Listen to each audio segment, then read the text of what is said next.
क्षमा की शक्ति भी बहुत ज़बरदस्त है। आप लोग भी क्षमा करना सीखिए।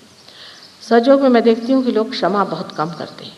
क्षमा करना सीखिए। क्षमा किए बगैर तो आप किसी भी तरह से अपने से पार नहीं आ सकते। जैसे कि किसी ने आपको तकलीफ़ दी, अब आपने उसे क्षमा नहीं किया तो क्या किया आपने? कुछ भी नहीं किया। क्षमा नहीं किया माने क्या किया? कुछ भी नहीं किया। और क्षमा किया माने भी कुछ नहीं किया वैसे देखा जाए तो। पर अगर क्षमा किया कहा तो जो क्षमा न करने से आप दूसरों के हाथों में खेल रहे थे, वो सब उसकी शक्ति ही नष्ट हो जाती है। ये विध्वंस शक्ति नष्ट हो जाती है। पर जो क्षमाशील होते हैं उनकी शक्ति इतनी ज़बरदस्त होती है कि वो जहाँ भी खड़े हो जाएं, उनके क्षमा के कारण लोग पुण्यवान हो सकते हैं। उनके अनेक जन्मों के पाप धुल सकते हैं। जन्म जन्मांतर की जितनी उन्होंने व्याधियाँ इकट्ठी हुई हैं, सारी की सारी खत्म हो सकती है क्योंकि उन्होंने क्षमा कर दी। सारे पापों के विमोचन जो होते हैं वो सिर्फ क्षमा शक्ति से होते हैं। हम बहुत बार परमात्मा को कहते हैं कि तुम क्षमा के सागर हो, और ये भी कहते हैं कि तुम पाप के विमोचन, हमारे सब पापों को आप नष्ट कर दीजिए। वो कैसे करते हैं? सिर्फ क्षमा से। एक शब्द क्षमा का कहने से ही, उनके एक नज़र से ही, उस क्षमा की नज़र से ही सारे पाप नष्ट हो जाते हैं। लेकिन क्योंकि हमने ऐसे लोगों को देखा नहीं, क्योंकि हमने ऐसे लोगों को सोचा नहीं, और ऐसे बारे में हम जानते भी नहीं, हमें विश्वास नहीं होता कि ऐसे भी कोई लोग दुनिया में हो सकते हैं। ऐसे ही लोग हमें खड़े करने हैं आज।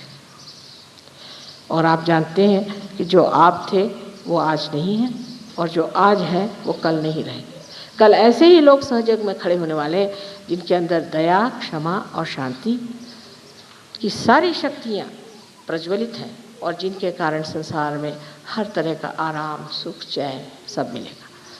जो कुछ कह गए हैं कि ये मैं करूँगा, वो मैं करूँगा, दुनिया में इतना सुख लाऊंगा, और बहुतों ने कहा है कि संसार सारा सुख से भर जाना चाहिए, मार्क्स ने कहा है, और आपने जाना है कि बहुत से संतों ने कहा हुआ है कि सारा संसार सुखी होना चाहिए।